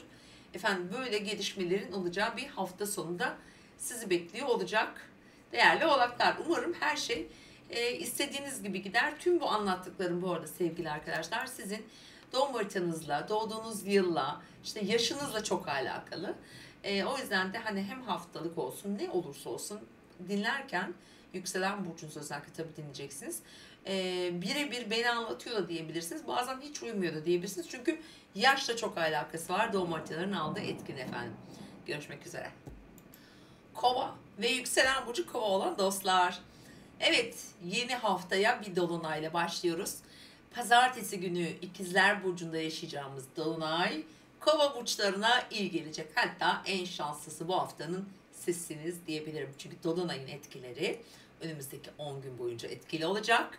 Hava elementindeki bir dolunay sizin için hayatınıza eğlence, renk, keyif, çocuklarla ilgili güzel gelişmeler, ilişki, bir flört, bir aşk hikayesi gibi durumları daha belirgin hale getirecek efendim. Çünkü dolunaylar aslına bakarsanız böyle belirsiz giden ufak tefek anlam koyamadığımız bazı durumları, konuları ortaya çıkartır. Daha netleştirir.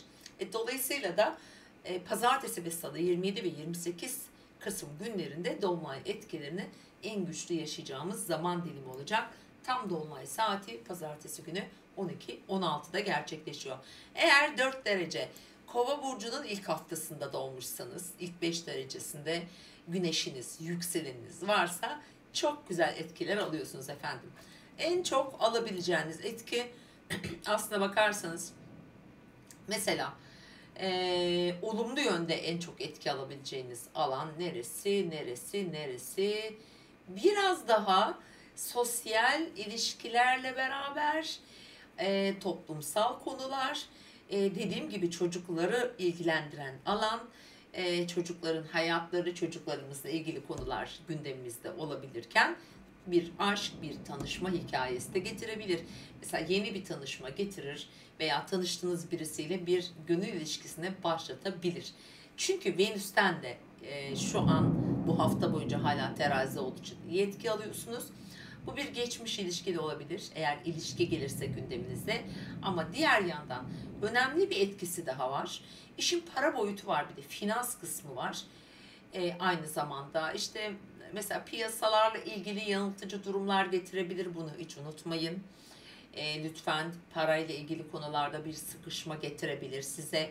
Burada dikkatli olmanız gerekiyor. Satürn çünkü para evinizde hala ve bu dolunay Satürn'den bir zorlayıcı bir etki alıyor.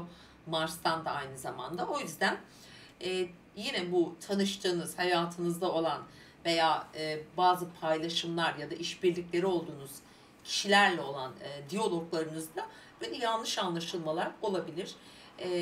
Bir takım finansal konularda belki memnun olmayacağınız sonuçlar getirebilir. Buna binaen pazartesi salı çok önemli kararlar almayın lütfen. Bilhassa pazartesi diyelim çünkü o gün Merkür Neptün karesi var, aklımızı karıştıracak bir etkidir bu, hiç unutmayın. Salı gününe, çarşamba, perşembe gününe bırakmak belki daha doğru olacaktır efendim. Şimdi çarşamba, cuma arasında sizin hayatınızda mesela daha çok günlük işleriniz olacak. Çok çalışabilirsiniz bu hafta sevgili kovalar. İşte çalışanlar için çalıştıkları yerde, çalışmayanlar evinde, işte odasında efendim, belki böyle bir hizmet sektöründe çalışıyor olabilirsiniz. Daha yoğun bir gündeminiz olabilir. Beraber çalıştığınız insanlar beslenme, spor gibi durumlar olabilir mesela. Bu arada en başta sağlık, bir takım sağlık kontrolleri gibi durumlarda gündeminizde olabilir. Bu saymış olduğum 2,5 gün içerisinde. Şimdi Cuma günü artık 1 Aralık kış ayına giriyoruz ve o gün Merkür Oğlak Burcu'na geçiyor. Merkür'ün Oğlak Burcu'na geçmesi aslında sizi biraz durduracak, bir sakinleştirecek şöyle bir. bir daha böyle güçlü düşünceler içerisinde olacaksınız.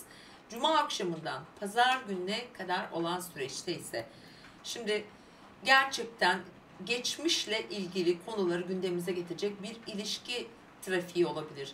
Mesela eşiniz evliyseniz mesela eşinizle oturup önceki planlarınızı bir daha gözden geçirip bir başka karara varma durumu söz konusu olabilir. İşte hayat arkadaşınız olabilir, sevdiğiniz biri olabilir. Ortaklı işlerde bir takım görüş bildirmeye, anlaşmaya varma ki anlaşma deyince hemen cumartesi günü örnek gösteriyorum efendim. Cumartesi yani 2 Aralık cumartesi günü anlaşmaya varmak, olumlu gelişmeler için adım atmak, uzun vadeli işlere kalkışmak için gayet güzel bir gün. Cumartesi günü lütfen değerlendirin. Ortaklı işlerde bilhassa sanki çok gündemde olacak. Oturup bir yemekte mesela güzel bir açıklama, proje veya özel hayatınızla ilgili bir durum, bir medeni durumla ilgili bir durum vesaire hepsi olabilir. Çok güzel. Pazar günü yine aynı şekilde Ay Aslan Burcu'nda bu arada. Fakat pazar günü arkadaşlar Plüto Venüs karesi var ve öğle saatlerine doğru sert açılar var. Sürpriz ani haberler alabiliriz. Ve bu Plüto Venüs karesi bu arada dışarıda sanki kıyamet kopuyor arkadaşlar. Antalya'da feci bir dolu yağıyor. Belki de sesi duyuyor olabilirsiniz. Şimdi şöyle bir şey hatırlatmak istiyorum bu Venüs Plüto karesi ile alakalı size. Nerede etkili olur? Aslında Venüs şu an terazide ve sizi destekliyor. Plüton'un verebileceği etki çok ciddi etki almayabilirsiniz. Ama bir yere gitme düşüncesi mesela, bir seyahat etme düşüncesi. İşte yeni bir kapı açmak istiyor olabilirsiniz. Bir eğitimle ilgili bir konu vesaire, bir kadın figürle ilgili konularda zorluklar çıkabilir, anlaşmazlıklar çıkabilir. Bu ilişkilere de yansıma durumu söz konusu olabilir açıkçası. Birinin sağlığı bozulur, sağlıkla ilgili bir konuyla ilgilenmek zorunda kalırsınız gibi. Direkt etki almıyorsunuz. Sadece olasılıklardan bahsediyorum. Sevgili kova burçları, demin oğlak dedim galiba. Sevgili kova burçları. Evet böyle etkiler alıyorsunuz. Bence güzel. Hani kovalar için de çok da böyle zorlayıcı etkiler yok gökyüzünde. Gayet güzel. Keyfiniz yerinde. Açıkçası İkizler Burcu'ndaki Dolunay aslında Mayıs ayında başlayan ya da başlamış ya da güçlenmiş bir takım durumları, konuları, ilişkileri olabilir. Bir sağlık olabilir, bir finansal konu. Bunları sonuçlandırabilecek bir döngü olarak düşünün bunu ve Aralık ayının ilk yarısına kadar da etkileri açıkçası sürecek diyebilirim. Evet, mutlu bir hafta diliyorum. İzlediğiniz için teşekkürler. Balıklar ve yükselen burcu balık olan dostlar. Evet, önemli bir dolunayla başlıyoruz 27 Kasım haftasına. İkizler Burcu'nun 4 derecesinde pazartesi günü bir dolunay gerçekleşiyor. Değişken grup burç olduğu için ikizler tabii ki size de direkt etkisi var. Yani bu dolunaydan etki alan burçlar arasındasınız. Balık Burcu'nun efendim ilk günlerinde, ilk haftasında doğduysanız yani 5 derecelerde bir güneşe, yükselene sahipseniz bu dolunay size çok önemli haberler getirecek. Öncelikle şunu söylemek istiyorum. Bu yılın başında Nisan sonlarında gibi gündeminizde ne oldu, neye karar ya da neye niyet ettiyseniz bir durum geliştiyse işte bu dolunay o konuların bir daha net sonuçlanması, daha görünür olması, daha belirgin olmasını sağlayacak. Nisan sonu Mayıs değil mi aslında? Böyle bir durum olabilir. Öncelikle bir taşınma veya taşındıysanız eviniz, yerleşim yeriniz ya da aile, anne, baba figürü, onların sağlığı olabilir. Onların günlük hayatları olabilir. Yani daha çok ailesel konuları, köklerinizi ilgilendiren durumlar söz konusu olabilir. İşte çalışmıyorsunuzdur, işe gireceksinizdir mesela. Çocuğunuz vardır, onun bakımı ile ilgili bazı kararsızlıklar içerisindesinizdir. Veya tam tersine bir işten ayrılmış bir balık olabilirsiniz. Ya da hiç çalışmıyorsunuz ama sorumluluklarınız çok ağırlaşmıştır. Yakın çevrenizle, aileniz içerisindeki olan durumları daha yönetme sorumluluğu alabilirsiniz. Ailenize biri daha katılabilir. Yanınıza bir ebeveyniniz gelebilir hani gibi durumlar. Hani biraz onların sağlığı gibi durumlar dediğim gibi önemli olacaktır. Bir yerle ilgili, toprakla ilgili efendim. Bu arada şu da olabilir. Hani siz bir seyahat planı yapmışsınızdır, iptal olmuştur işte yaz başında, ilkbaharda. O tekrar gündemimize gelebilir. Yani bir sürü olasılık var. Yaşınıza, haritanıza göre değişecektir bunlar. Ama köklü konular olacaktır. Dediğim gibi önemli konularda bir nihai sonuç zamanı olma ihtimali var efendim. Şimdi özellikle pazartesi günü gerçekleşiyor Dolunay ve o gün aynı gün Merkür Neptün karesi var. O da saat 15 civarında kesinleşiyor. Bu da sizi ilgilendiriyor. Bakın önemli bir karar zamanındasınız ama aklınız çok karışık olabilir gerçekten. Balıkları etkileyen bir sezondayız çünkü. Karar vermekte zorlanıyor olabilirsiniz. Yanlış karar verebilirsiniz. Etki altında kalabilirsiniz. Kendinizi iyi ifade ya da doğru ifade edemeyebilirsiniz. Bunlara dikkat edin. Özellikle pazartesi salı günlerini kullanmayın mümkünse. Eğer bir mecburiyet, bir zaruriyet yoksa sevgili balıklar. Onun dışında Satürn burcunuzda zaten. Onu söylemeye gerek yok. Uzun bir zaman sizinle birlikte olacak. Sizi olgunlaştırıyor. Sizi zamanı nasıl yönetmeniz gerektiğini öğretiyor. Öyle söyleyelim. Size ve tüm değişken grup burçlar aslında. Devam ediyoruz efendim. Çarşamba ile Cuma arasına geldik ve Cuma günü artık 1 Aralık Merkür burç değiştiriyor. Oğlak burcuna geçiyor. Bu size nispeten destek olan bir pozisyon. Sizi destekleyecek bu aklımızı karıştıran durumlar var ya işte Cuma günü bunlar netleşir. Merak etmeyin. Böyle bir durum. Şimdi Çarşamba Cuma arasında daha çok biraz önce sağlık gibi konulardan bahsettim ama işle ilgili konular gündemimizde olacak. Pardon, çocuklarınızla ilgili konular gündemimizde olacak. Çocukları olanlar için. Diğer yandan biraz daha keyifli, daha sanatsal, daha yaratıcı bir 2,5 gün. Eğlenceli de geçebilir. Ailenizle, kardeşlerinizle güzel bir arada zaman geçirebilirsiniz. Bu arada ilişki yaşayan balıklar, sevgilisi olan, aşk hayatı olan veya olmayan bakın bu anlamda çok güçlü bir 2,5 gün. Bu konuda çok hassassınız ama balıklar sevdiklerini özür dilerim paylaşmak nasıl diyeyim çok sahiplenirler. Yani paylaşmak derken annesinden, kardeşinden bile böyle yani sakınırlar çok. O kadar sahiplenirler yani. Böyle bir sahiplenme duygusunun ya da böyle bir ihtiyacınız da doğabilir. Böyle bir durum var. Bu güzel bir durum aslında. Şimdi Cuma akşamından Pazar gününe kadar ise sağlık ve işle ilgili konular. Bakın Cuma akşam saatlerinden itibaren bir iş değişikliği, işten ayrılma, sağlığınızla ilgili bir doktor kontrolü, bir beslenme ile ilgili bir yeni durum, bir geçiş dönemi söz konusu olabilir. Güzel bir takdir alabilirsiniz. Çalışanlar için söylüyorum burada. Çünkü kariyer evlerinden de etki alan bir durum. Cumartesi günü çok güzel bir anlaşma gelebilir. Güzel bir el sıkışma yapılabilir. Güzel bir haber alabilirsiniz. Özellikle dediğim gibi iş, sağlık durumu güzel iyiye gidebilir. Böyle güzel haberler de getirebilir. Mesela kendinizle ilgili önemli bir konuda güzel bir fikre varabilirsiniz. Hakikaten güzel etkiler var. Çok da zorlayacağını düşünmüyorum. Sizden Dolunay evet zorlayacak biraz. Ani böyle aile içi konuları da biraz karıştırabilir. Ona dikkat edin. Ani öfke kontrolü dışında bir şeyler gelişebilir.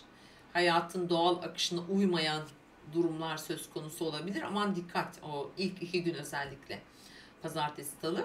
Ama dediğim gibi hafta sonu olaylar değişiyor. Başka yöne doğru kayıyor. Daha rahat, daha relax bir durum getiriyor. Hani Dolunay'ın etkilerini daha çok aslında 4 Aralık haftasında yaşarsınız. Buradan da şimdiden söylemek istiyorum. İlişkiler boyutunda bu arada. Hani etkileri güçlü olma ihtimali var. Böyle bir hafta sevgili balıklar sizin için de Dolunay'ın etkileri dediğim gibi uzun süreli olacaktır. Bir hafta kadar, 10 gün kadar sürecek. Hem dikkatli olun hem de şu an içinde bulunduğunuz duygu hali, ruh hali neyse Onu biraz hem kabulde olun hem de dediğim gibi çok önemli konularda karar almayın. Evet sevgili dostlarım, bu haftaki burç yorumlarımızda elimden geldiği kadar size anlatmaya dilim döndüğünce çalıştım. Efendim bakın şuraya telefon numaramı bir daha şöyle büyük şekilde koyuyorum. Yayının en başında söyledim, eğer doğum haritanızı merak ediyorsanız, efendim bir yıllık danışmanlık alayım, kendime bir hediye, yeni yıl hediyesi alayım ya da sevdiğim bir insana yeni yıl hediyesi olsun. Bakalım bu yıl beni neler bekliyor, hangi sürprizler, neye dikkat edeceğiz, nerede ilerleyeceğiz, nerede biraz geri duracağız, ne geliyorsa aklınıza. Yine bu da bir kampanyadır. Tahmin ediyorum ki birçok kişiye, ulaşamadığımız kişilere de bu şekilde ulaşmış olacağız efendim. Bu WhatsApp numarasına mesaj atarak siz de kendinize veya sevdiklerinize bir danışmanlık satın alabilirsiniz diyorum. Efendim mutlu haftalar diliyorum ve bu hafta Aralık ayına giriyoruz. Artık yılın son haftasına giriyoruz ve tabii ki yeni yıl yorumlarımız da inşallah şöyle bir hafta sonra falan gelecek. Kendinize iyi bakın. Lütfen yayınımı beğenmeyi, paylaşmayı, yorum yapmayı ihmal etmeyin sevgili dostlar. Sizi seviyorum. Kendinize iyi bakın. Hoşça kalın efendim.